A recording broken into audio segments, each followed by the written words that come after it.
বিপ্লবীরা। আগামী দিনের সমাজ ও রাষ্ট্র তোমাদের হাতে, তাই তোমাদের রাষ্ট্র সমাজ ব্যবস্থার দিকে লক্ষ্য রাখতে হবে। সমাজ রাষ্ট্রের সকল অনিয়মের বিরুদ্ধে তোমাদের লড়তে হবে।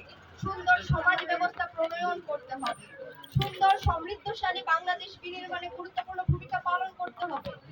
তো আমরা আশা করি তোমাদের কাছ থেকে একটি সুন্দর বাংলাদেশ উপহার পাবো।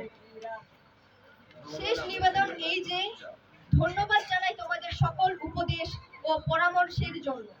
তোমাদের পথ চলা হোক সুন্দর, দিগন্তের সকল সাফল্যের দিকে তোমাদের পথ চলা হোক সুদৃঢ় সচেষ্ট। তোমাদের জীবন হোক সাফল্যমণ্ডিত ও কল্যাণময়। আমি তোমাদের জন্য দোয়া করি, তোমরা যেন তোমাদের স্বপ্নে সফল হও। আমাদের জন্য দোয়া করবেন, আমরাও যেন আমাদের আশাগুলো পূরণ করতে পারি।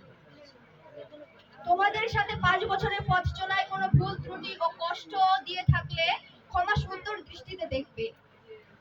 সকলের প্রতি সুস্বাস্থ্য ও শুভকামনা জানিয়ে আমার সংক্ষিপ্ত বক্তব্য এখানে শেষ করছি। আসসালামু আলাইকুম ওয়া রাহমাতুল্লাহি ওয়া বারাকাতুহু।